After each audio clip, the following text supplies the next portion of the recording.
Hey guys, welcome back to the channel. You know, the wealthiest people in the world put their money somewhere.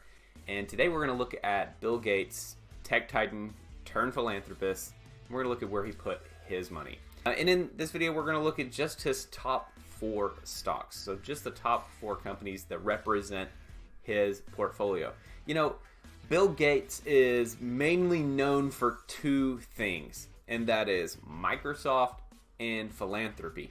And we're going to look at how his 4 companies, there's some kind of thread, there's some kind of shared theology behind these companies. We're going to get to that. But first of all, let me show you what these are. And you know, Bill Gates, he evolved from leading a tech giant to focusing on solving global issues through his Bill and Melinda Gates Foundation. Their estimated net worth is $127.7 billion. He is the world's 7th richest person. And most of that $127 billion is honestly in these 4 stocks that we're going to look at today. So here's the first one. It's Microsoft. He has 34% of the foundation's portfolio invested in just that one company, just Microsoft. And you know what?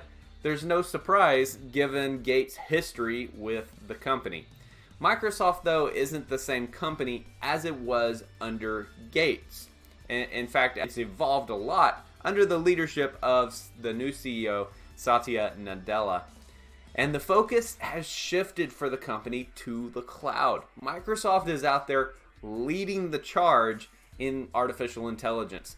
Microsoft Azure stands as a testament of the company's innovative edge with 30% year-over-year growth.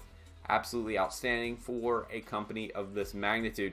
And these are just some of the reasons that I personally have bought into Microsoft. So I do own a few shares of Microsoft myself. It is a part of my portfolio. But let's look at that second stock that's on the list for Bill Gates, and that is Berkshire Hathaway, representing 17% of Gates' portfolio. You know, Gates and Warren Buffett share a well-known connection. Buffett has even pledged to donate his Berkshire shares to the Gates Foundation.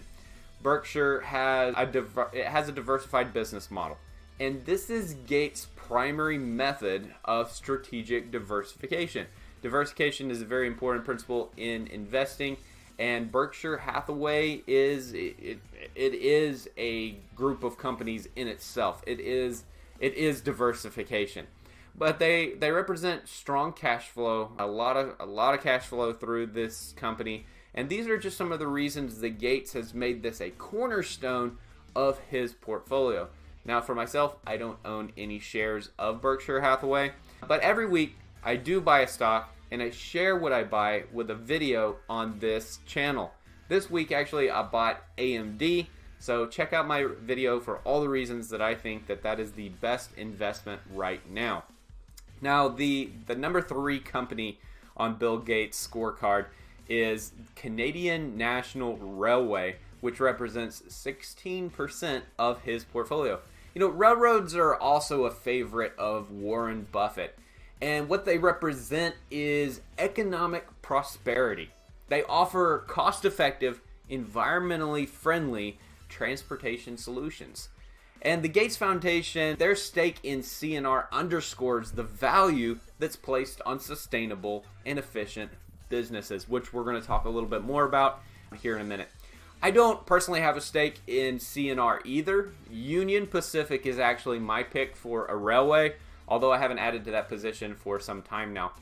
Now, let's finally look at that 4th company, and that is Waste Management. Waste Management represents 15% of Bill Gates' portfolio, and they're just a trash collection and recycling business. When I say just, they're a big company, and they do things well. They stand for, they stand out specifically for essential services and an innovative approach to generating electricity for landfill gas. And that's why it's not just trash collection or recycling, but they are innovating in their industry. And that's one of the coolest things that they've done is how they generate electricity from these landfill gases. They have a consistent dividend growth plan, and that makes it an attractive investment for income-focused portfolios. So I don't have a stock in this company either. In fact, out of the four, I'm only invested in Microsoft. But you have to ask the question, with these four companies, what unites them? What's that common thread? What is connecting all of these companies? And I think one of the main things is that they all have a big focus on dividends. And that is strategic because it funds the philanthropic activities of the Gates Foundation sustainably. And so these companies weren't just thrown together randomly. It's not all about just growth, but it's about the dividends that funds these philanthropic activities. And for investors that are seeking to add income to their portfolio, these choices that we looked over today, they really offer three primary perks in my opinion. First of all is growth. All of these companies are expected to continue growing. They're all considered growth stocks. The second thing is innovation. They're finding new ways to do old things. And in some cases, they're finding some new things. And the third thing is reliability. They are established, large cap.